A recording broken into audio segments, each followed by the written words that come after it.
The launch of Operation Barbarossa, the invasion of the Soviet Union on the 22nd of June 1941, was Germany's most desperate gamble of the Second World War. It was a gamble Hitler felt compelled to take if his ambition of the complete subjugation of Europe were to become a reality. 4/5 of Germany's total armies, 3 million troops, were committed to the most appalling conflict in the history of warfare. In little more than 1 year, Hitler's armies had reduced vast areas of Western Russia to dust and rubble, and subjected the Soviet peoples to unimaginable brutality. While the Allies looked on, Russia was in agony and being dragged through a nightmare of slaughter to the edge of extinction.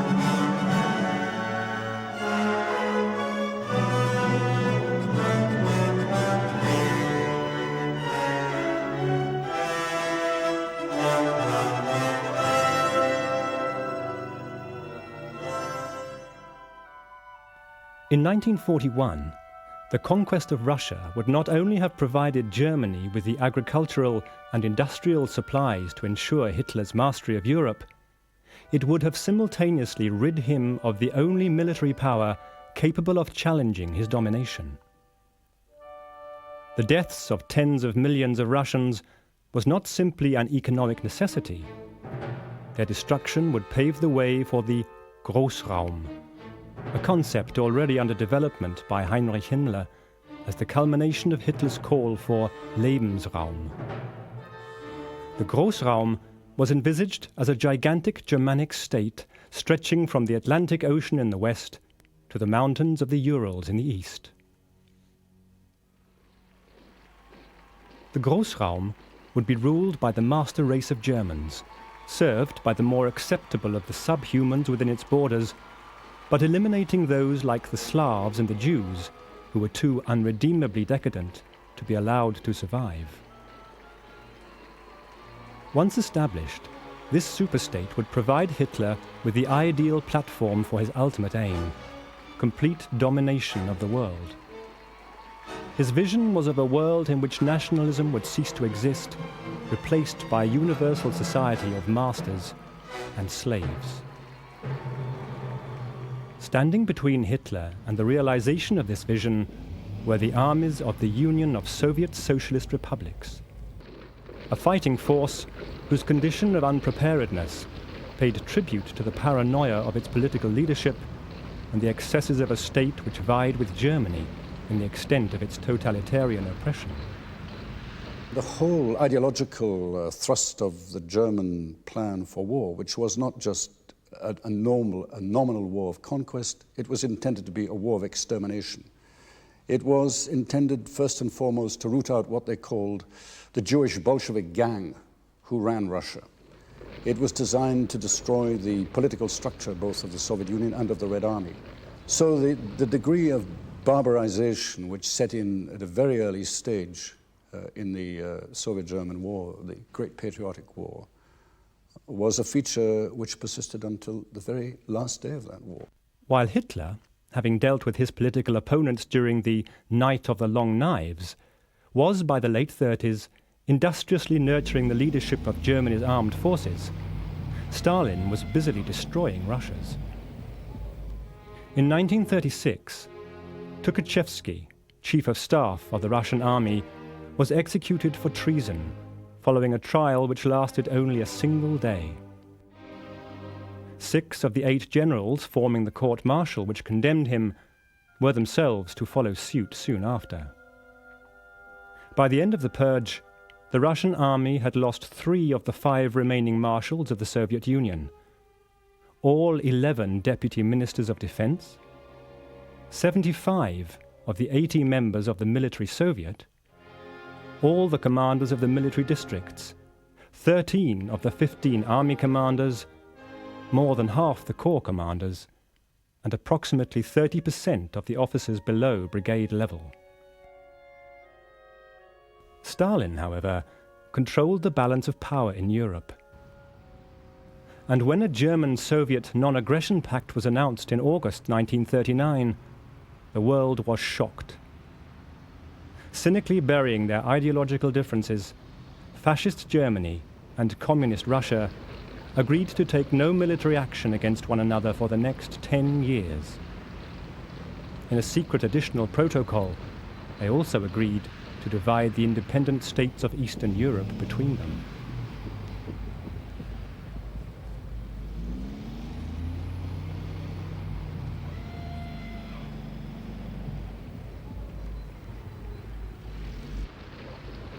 The Soviet Union then threatened the Baltic states with invasion unless they allowed Soviet armies to be stationed within their borders. The Balts had little option but to comply. Rigged plebiscites gave a gloss of legitimacy to this invasion. Stalin now controlled eastern Poland and Galicia, Lithuania, Latvia, and Estonia. Stalin's overall strategy was to create a barrier of Russian territory between the Soviet Union and Germany. Snug behind this defensive wall, he planned to allow the Allies to fight a mutually destructive war in the West. 1 year later, however, Stalin's hopes of a protracted war seem to have evaporated with the brilliant success of Hitler's blitzkrieg tactics.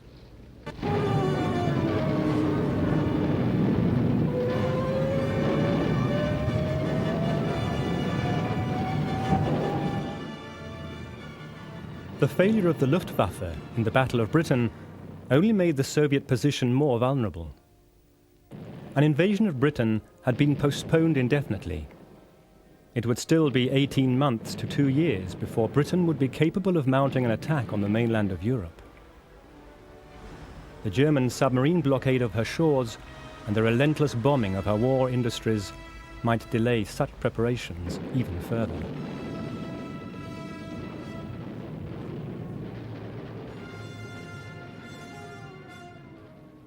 On the 18th of December 1940, Hitler's manic gaze turned firmly towards Russia. The first Barbarossa directive ominously stated that the USSR might be invaded even before the war with Great Britain was over. What was built into Barbarossa was not just the German operational and military plans, but a huge deception scheme. And the aim of this deception scheme was actually very simple. It wasn't to introduce into Stalin's mind or the Russian mind uncertainty. It was to introduce certainty. And the certainty was as follows. And this is how the Russians proceeded. Yes, they knew there was going to be a German attack. The Germans produced various bits of information or leaked information. And that was certainly clear. Stalin was well aware that sooner or later the Germans would attack. There was also the assumption, very deftly introduced by the Germans, that in fact, before this attack, there could well be negotiations. There might even be, and the Russians now have disclosed this, there might even have been a personal meeting between Hitler and Stalin.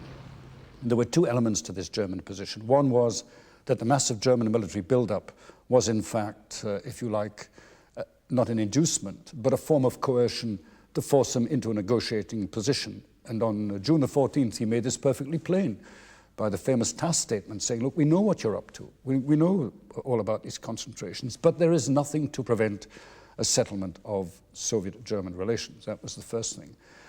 The second thing was a certain element of self-deception on Stalin's side, to the effect that, one, he strongly believed that Hitler would never embark on a two-front war. It would be folly. Actually, what he didn't realize was Hitler was embarking on a one-front war because the war in the West, though not wound down, wasn't all that active. And the second thing was, again, Stalin's great concern, actually, and I think this went back to the First World War, that although the Soviet General Staff, Zhukov and Vasilevsky and others, and particularly Timoshenko, were urging Stalin to mobilize, Stalin argued, actually, and he shouted at Timoshenko, what do you want, a war? Because the act of mobilization, full formal mobilization, essentially would trigger war. And the final thing was, an important element of his strategy was not to provoke the Germans. And indeed, even on the morning of the 22nd of June 1941, when the German army is advancing, he's still partly persuaded of what he thought was a provocatia. He even imagined it was some breakaway German generals who were trying it on, as it were. This wasn't the real thing. As the German build-up toward Operation Barbarossa continued, Stalin's attempts to pacify Hitler grew more desperate.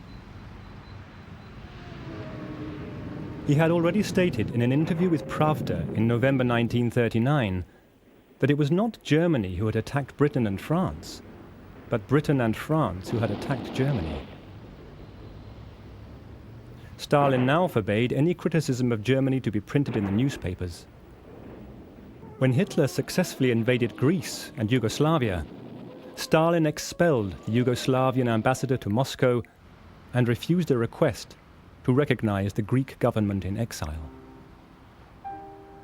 Stalin felt he was continuing to buy time by these unrequited concessions, but his use of the breathing space which he had already obtained was totally devoid of any worthwhile attempt to remedy his military disadvantages. By May 1940, 170 Soviet divisions were stationed in newly occupied territory, with the result that over half the army were occupying positions whose fortifications and rearward communications were incomplete. Indeed, by June, with a German attack imminent, Western Special Military District was a shambles. Many formations were between 6,000 to 7,000 men short of wartime establishment. Levies of experienced personnel had been hived off to build new tank and aviation units. Only one of 6 mechanized corps had received their full complement of equipment. 3 of the 4 motorized divisions had no tanks, and 4 out of every 5 vehicles in the tank fleets were obsolete. 4 of the corps had only 1/4 of their designated motor vehicles, and in another 4, 1 in 3 motor vehicles needed repairs. Therefore, although the opposing forces had amassed vast amounts of weaponry along their common borders, the Soviet Red Army and the German Wehrmacht were anything but equal adversaries. The Red Army consisted of about 5 million men. That is in the western part of Russia, never mind those who are in the Far East. And the tank strength of the Red Army on the 21st of June 1941 was 23,108, of which you can argue possibly that 8,000 tanks were battle-ready and in good condition. On the German side, the German strength was roughly about 3.5 million men, possibly with their allies, the Finns, the Slovaks, the Hungarians, and so on. You can bring that up to, let us say, about 4 million. In terms of armor, the Germans were able to employ something like 3,300 tanks. But numbers don't tell the whole story. Indeed, numbers are extremely misleading. The interpretation has really got to be on A, the operational readiness of the armies, in which the Wehrmacht was clearly absolutely superior and ready to go, and was well prepared and briefed for its task. If you look at the Red Army, there were severe problems of manning, organization, training, logistics, supply. Even more important, the Germans were operating according to a plan. And indeed, the work I've done and many of my Russian colleagues showed this, that the Red Army was in an extraordinary position. There was no plan, in spite of what people say. The Red Army could neither defend nor attack. Discover the past with exclusive military history documentaries and ad-free podcasts presented by world-renowned historians, all on History Hit. Watch them on your smart TV or on the go with your mobile device. Download the app now to watch everything, from the gripping story of the Band of Brothers to Operation Barbarossa and D-Day. Immerse yourself in the dramatic stories of this remarkable era by signing up via the link in the description. The awesome German armies which the 170 understrength divisions of the Russian troops faced were divided into 3 large groups.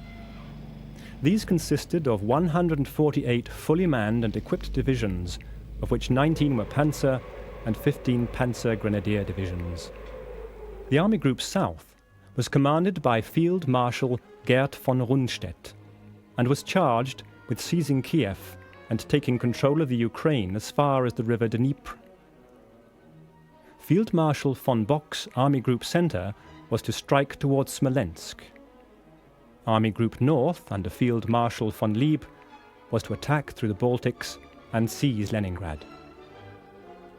The three German army groups were supplemented by 500,000 Finnish troops advancing from their homeland in 14 divisions and 150,000 Romanians attacking along the Black Sea toward Odessa. These forces, together with the Luftwaffe, which had devoted 80% of its operational strength, 2,770 aircraft, to the build-up for Barbarossa, fielded over 3,350 tanks, over 7,000 artillery pieces, 60,000 motor vehicles, and 625,000 horses.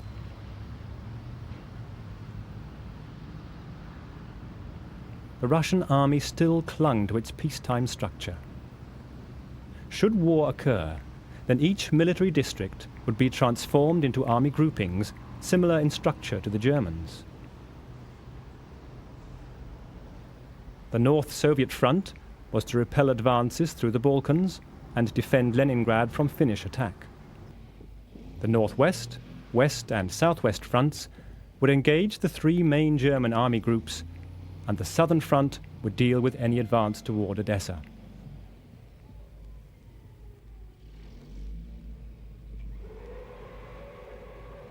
Behind these lines, the contrast between the warring nations could not have been greater. While Germany boasted one of the finest industrial infrastructures in the world, Russia had still not completed its industrial revolution. Stalin had declared in 1931 that one feature of the history of old Russia was the continual beatings that she suffered for falling behind, for her backwardness, for military backwardness, for agricultural backwardness. We are 50 or 100 years behind the advanced countries. We must make good this distance in 10 years. Either we do it, or they crush us. By 1941, a generation of upheaval had left its mark economically and psychologically. Revolution and civil war had been followed by the destruction of the peasantry and their enforced collectivization. Whole segments of the population had been uprooted and transported to work the new industries set up in the mineral-rich regions of Siberia, the Urals, and Kazakhstan.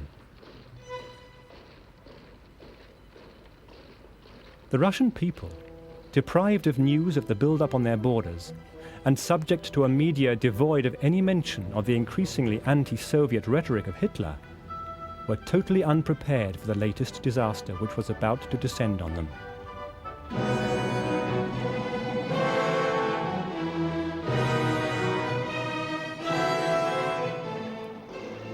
At 0400 hours on the 22nd of June 1941, the maelstrom which was Barbarossa finally erupted.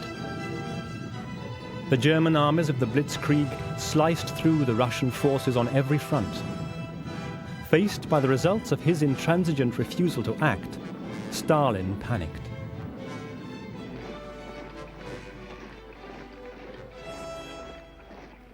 While his army headquarters desperately tried to piece together the most rudimentary picture of what was happening, he ordered an immediate counteroffensive on all fronts. As the first reports of the devastation his own command had helped to create filtered through, he was shattered. All that Lenin created, we have lost forever, he declared. He finally retreated to his dacha, not to emerge until the 3rd of July. That what stunned the Red Army commanders was that the German army proceeded without any artillery support. It simply sliced through. And what the Red Army command had expected was there would be a meeting engagements, you would have opening actions. That would develop over, let us say, something like 10 days. You would have large, complex frontier engagements, and then the real war would begin. When in 48 hours in Army Group North, German Panzer columns were actually approaching Riga. So this technique, if you like, of the Germans and the use of their armor in that respect came, as I say, as an extraordinary and totally disorganizing surprise, even to senior Russian commanders.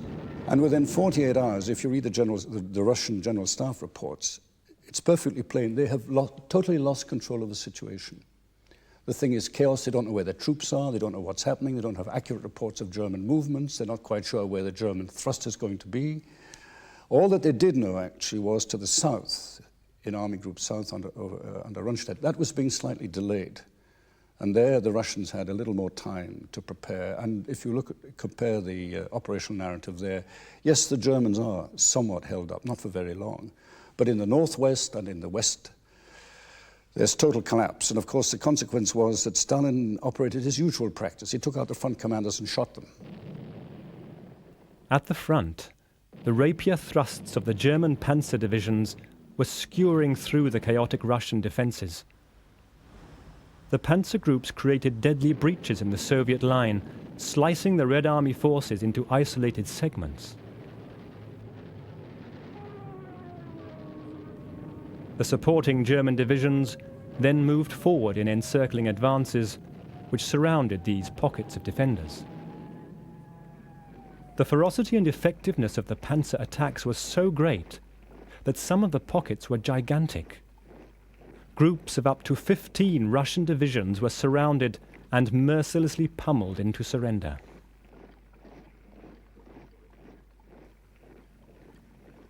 The encirclement of Minsk by the right flank of Army Group North and the left flank of Army Group Center yielded 300,000 prisoners, 2,500 tanks, and 1,400 artillery pieces. 32 of the 43 Russian divisions were gutted within a week, and the road to Moscow penetrated to a depth of 300 kilometers.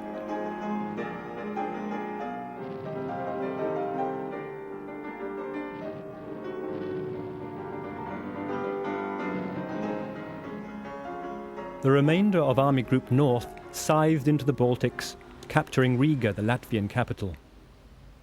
Only in the south were the German forces limited to shallow advances towards Lwów and Rouno.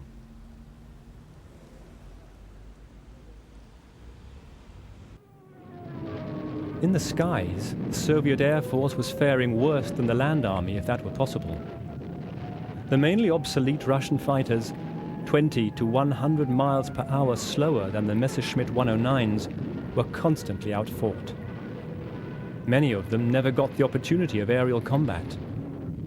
The Luftwaffe claimed to have destroyed 1,500 aircraft on the ground during the first day of Barbarossa.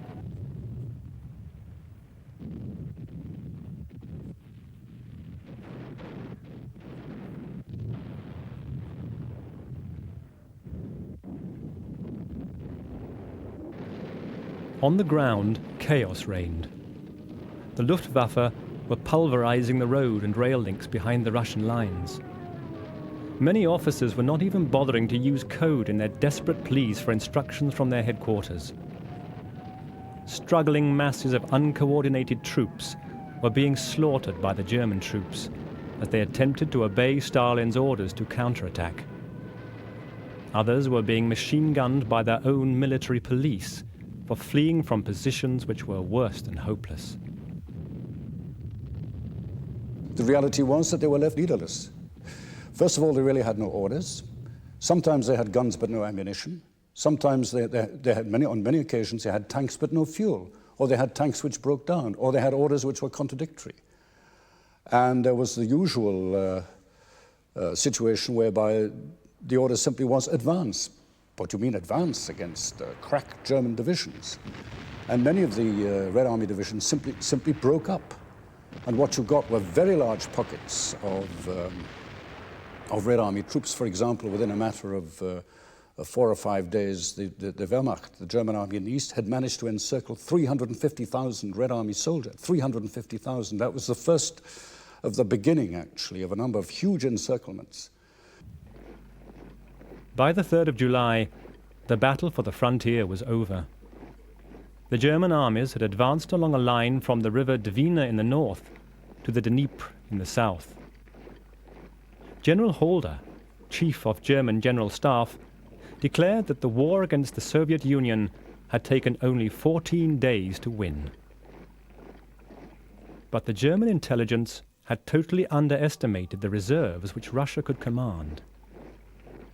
By July the 1st, 5,300,000 men had been mobilized. Stalin had emerged from his isolation to broadcast a message of patriotism and resistance to the nation. For once, the Russian people were told the truth. The pre-war complacency which Stalin had done so much to foster had now rapidly to be undone.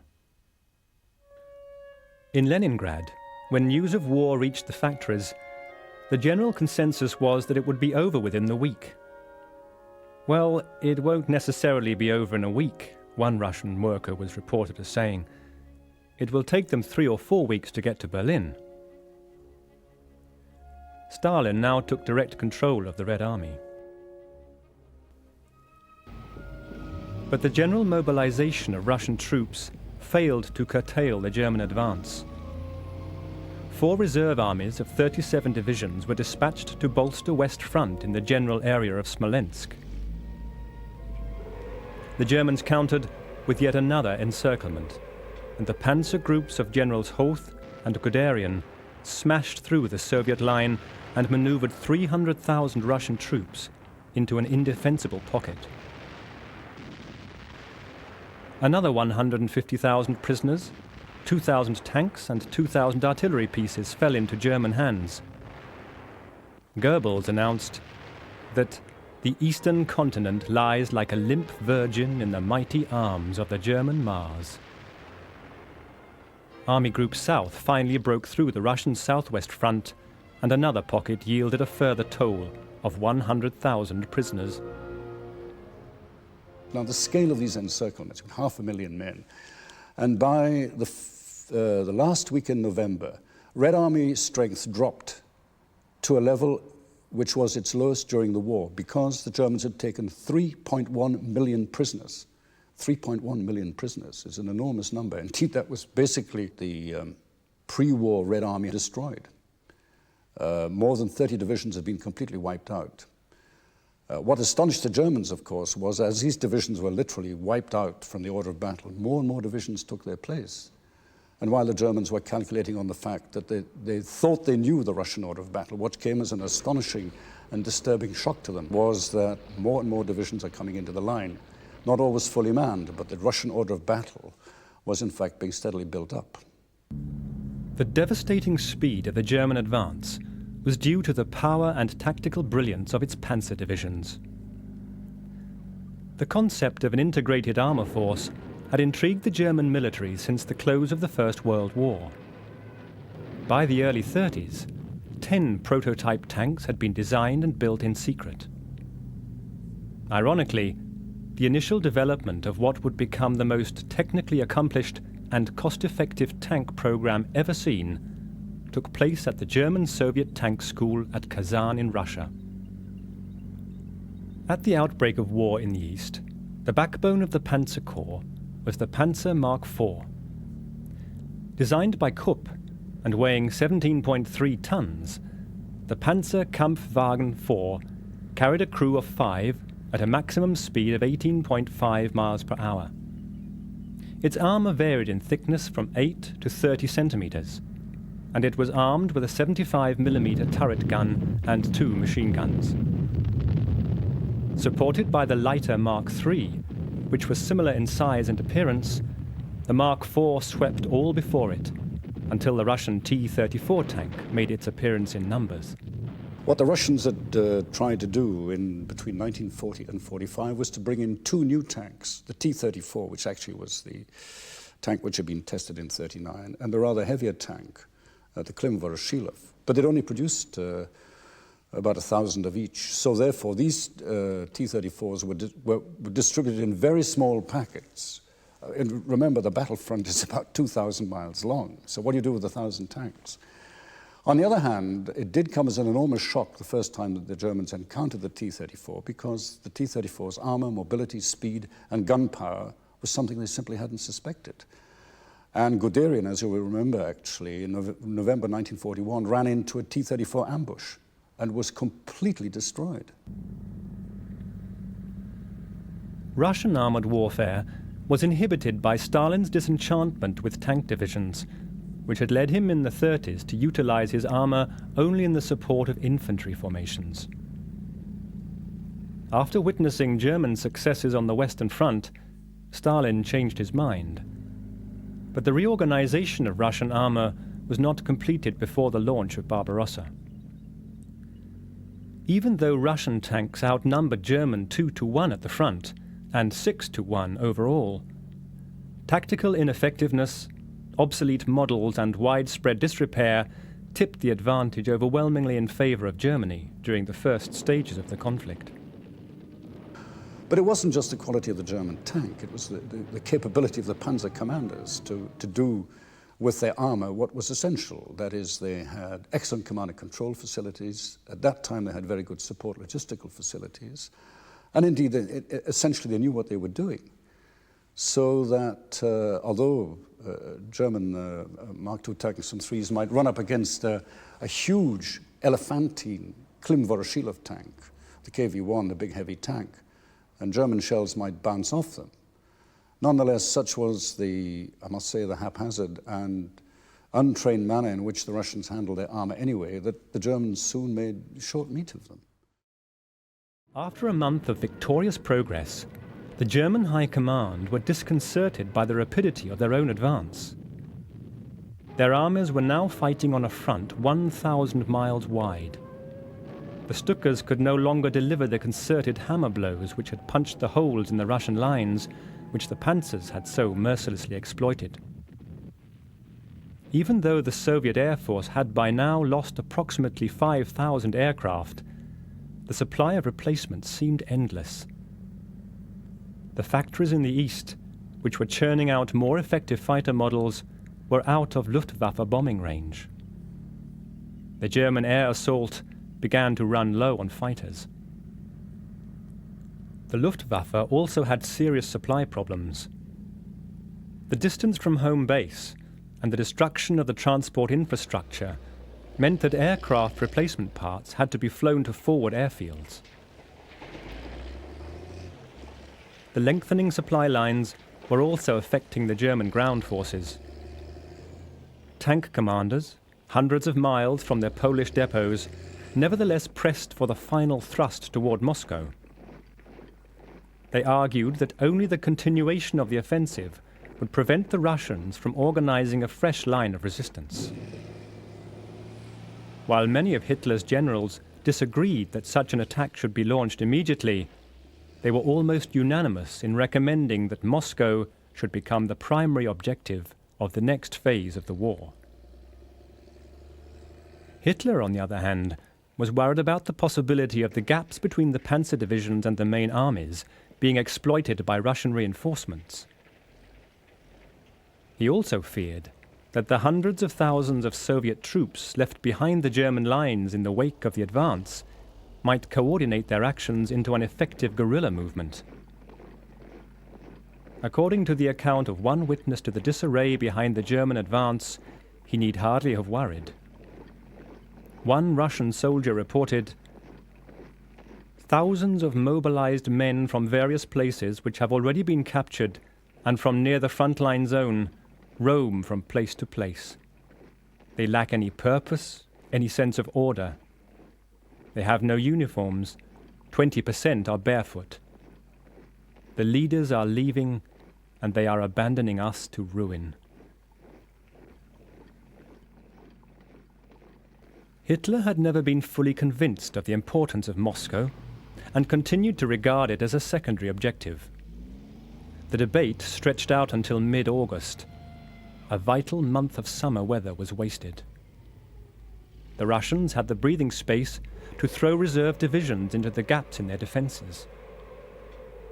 Barely trained, poorly equipped, some in the battered remnants of their civilian clothing, their stubborn ferocity meant that they were still a force to be reckoned with. A rapid campaign to crush Russia should have been over by August, wasn't. they had to think again. And the first thing, of course, that they had to think about were logistics and supply. No great preparation had been made for a winter campaign in Russia. The second thing was that the German High Command and German intelligence and the German military as a whole had vastly underestimated the ability of the Red Army to resist. Their aim was to destroy the Red Army west of the Dnieper, but they hadn't done it. Whatever they did to the Red Army, and they battered it mercilessly, they didn't destroy it. It was still basically there at the end of December. And when you compare both the Red Army and the German Army at that time, you will see the Germans pushing their very last battalion down to the line. And the Red Army on the other side is desperately trying to push its final and important reserves into position as well. So it was two armies which were desperately stretched.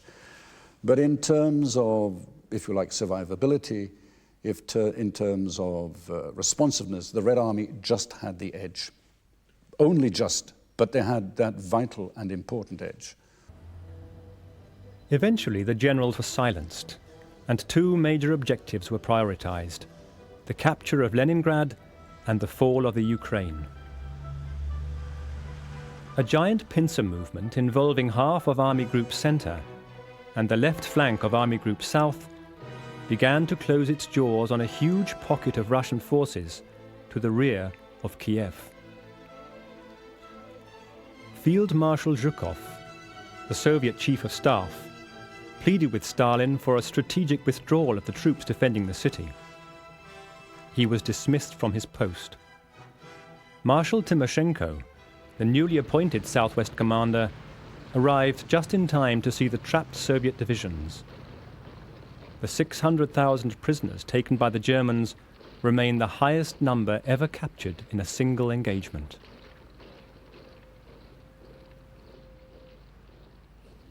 The battle for the Ukraine now centered on the Crimean Peninsula, where the right flank of Army Group South pressed the Soviet 51st Army back towards Sebastopol. While half of the German Group Center were engaged in subduing the Ukraine, Marshal Zhukov, transferred to the reserve forces behind West Front, seized the opportunity to attack the German Fourth Army. Occupying a salient near Smolensk, the Germans were now themselves vulnerable to encirclement. The Fourth Army were thrown back 12 kilometers, but without sufficient tanks and aircraft, Zhukov failed to tighten the noose he had made. However, in terms of morale, Zhukov's counter-thrust was highly significant. His action was the first substantial Soviet counterattack of the war. Hitler's response was to regroup Army Group Center and prepare the most critical operation of the campaign. Operation Typhoon, the drive towards Moscow, was finally underway. 70 divisions, spearheaded by 1,500 tanks, would race toward the Russian capital before the rains of autumn or the snows of winter could halt their progress. On September the 30th, General Guderian's 2nd Panzer Group almost inevitably broke through the Soviet line and had encircled the defending Bryansk front by the 6th of October. Simultaneously, the Western Front, commanded by Marshal Timoshenko, fell into a similar trap. The pockets of Vyazma and Bryansk, containing 9 armies of 71 divisions, were almost completely destroyed. Another 660,000 troops faced the grim hospitality that the German army meted out to prisoners of war, and the road to Moscow lay open.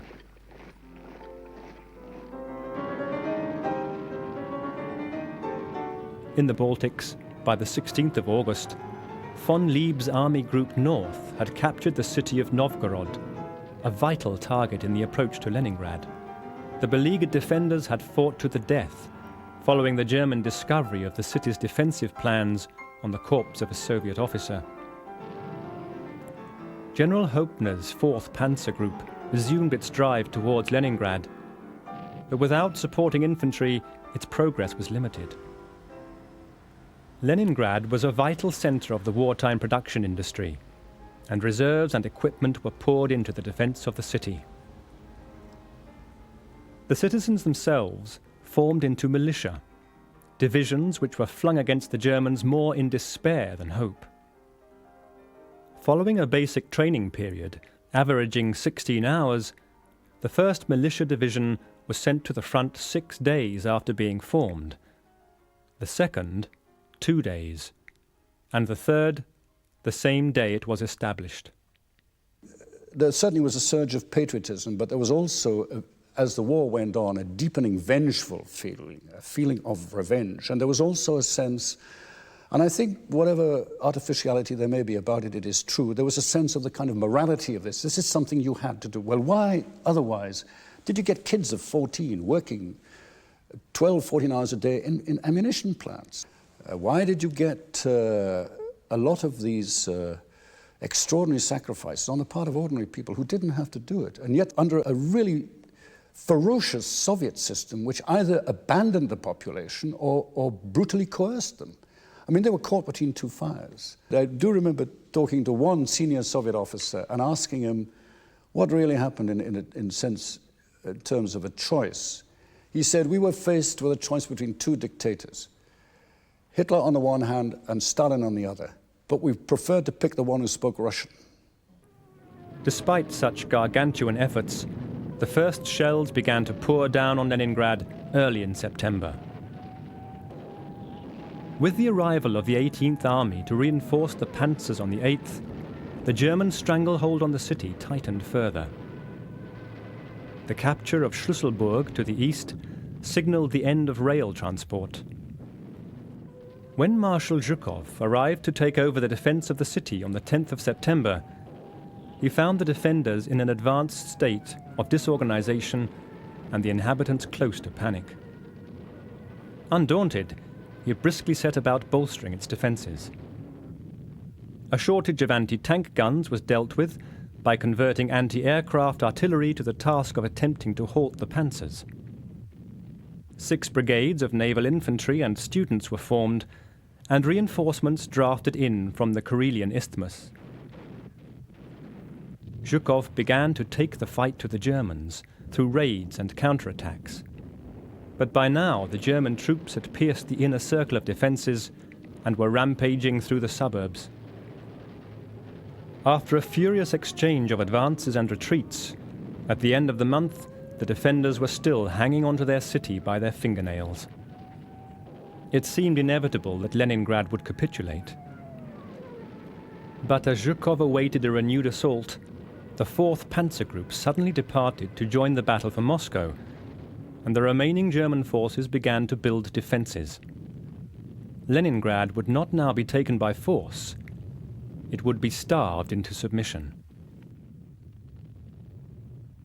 All normal rules of warfare, insofar as they apply, were abandoned. And this applied on both sides. For example, as the Soviet partisan movement grew up, then the war became very savage. But I have asked many, many Russians, whom I know very well, really, what really happened? I mean, why did the war change? And basically their explanation was this, both soldiers and civilians, and indeed many of my contemporaries. They said in the first 3 months of the war, that's from June until December, it seemed to be a war like anything else. They realized something terrible had happened. And they heard the Soviet government's statements about German atrocities, but they didn't really believe them.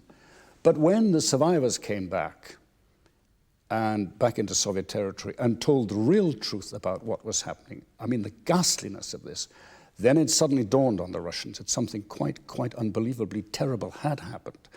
And then you get a change in Russian propaganda, not just government propaganda, not just Stalin on the July the 3rd, 1941, beginning his broadcast, brothers and sisters, and half the Soviet population nearly fainted, I mean, coming from Stalin. Then you get propaganda about kill. You get propaganda about destroy the Germans. You get propaganda about really the full ferocity of this kind of thing on a purely personal basis. It is your responsibility. I mean, I've talked to women soldiers in the Red Army who were tank commanders, who served in artillery battalions, and you ask them, why did you go? Why, women, why were you there?